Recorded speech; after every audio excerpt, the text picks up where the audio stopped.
معزز سامعین گرامی قدر، رسول اللہ صلی اللہ علیہ وسلم کے بعد معجزات کے حوالے سے آپ کے سامنے چند گزارشات کو رکھ رہے ہیں۔ انشاءاللہ اسی بات کو آگے بڑھائیں گے۔ نبی کریم صلی اللہ علیہ وسلم کے دیگر معجزات میں سے ایک معجزہ یہ بھی تھا کہ واللہ یعصمک من الناس، اللہ رب العزت نے آپ کو لوگوں کے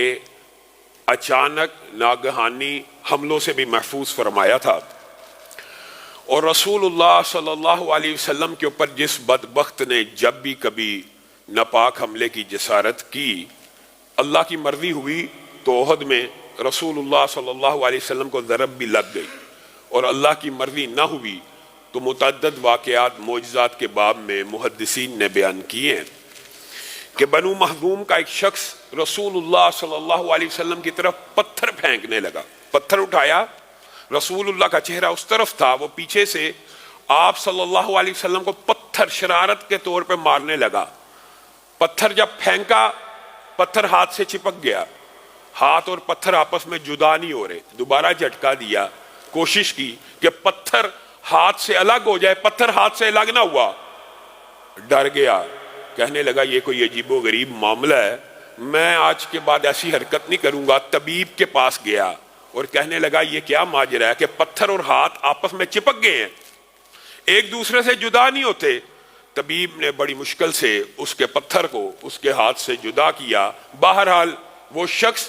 پھر ساری زندگی رسول اللہ صلی اللہ علیہ وسلم کو اذیت دینے سے باز آ گیا، اور اس طرح کے آپ کو پتہ متعدد واقعات ابو جہل کے حوالے سے ہم نے سیرت میں رکھا تھا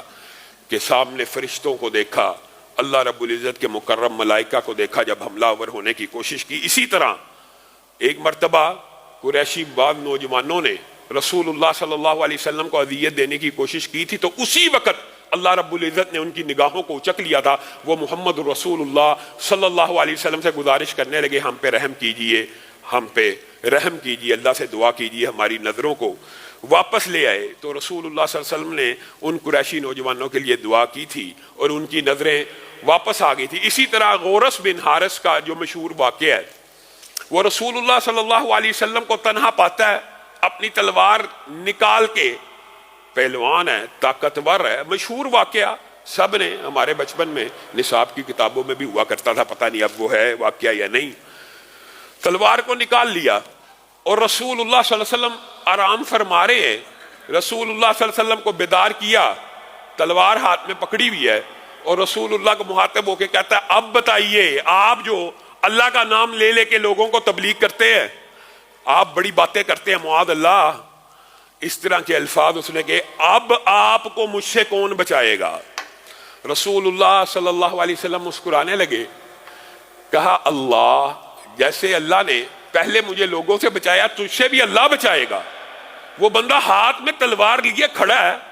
رسول اللہ صلی اللہ علیہ وسلم نیچے ہیں، وہ اوپر کھڑا ہے، تلوار کی ایک ضرب لگائے جو نیت رکھتا ہے تو وہ کام پورا ہو سکتا ہے،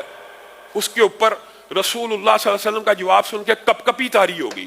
کہ اس عالم میں اس خوف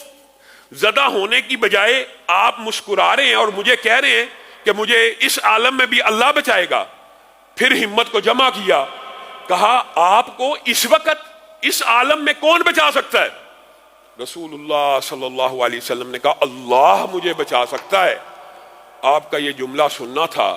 اس کے بدن کے اوپر کپ کپی طاری ہو گئی اور تلوار ہاتھ سے گر پڑی، اور دیگر روایات کے یہ الفاظ بھی موجود ہیں، یہاں پہ روایت مکمل ہے بعض روایتوں میں۔ اور پھر رسول اللہ صلی اللہ علیہ وسلم نے تلوار کو اٹھا لیا، کہا تجھے میرے سے کون بچائے گا؟ تو اس نے کہا آپ کہا نہیں، تجھے بھی اگر بچائے گا تو اللہ بچائے گا۔ رسول اللہ صلی اللہ علیہ وسلم نے اس کو یہاں پہ معاف بھی کر دیا۔ بعض اوقات رسول اللہ صلی اللہ علیہ وسلم نے معاف کیا، بعض اوقات بد دعا بھی دے دی، جہاں پہ اذیت، اور بعض اوقات میں بدلہ بھی لیا، اور وہ بدلہ بھی مشیت الہی کی وجہ سے، اپنے ذاتی انتقام کی وجہ سے کبھی رسول اللہ صلی اللہ علیہ وسلم نے بدلہ نہیں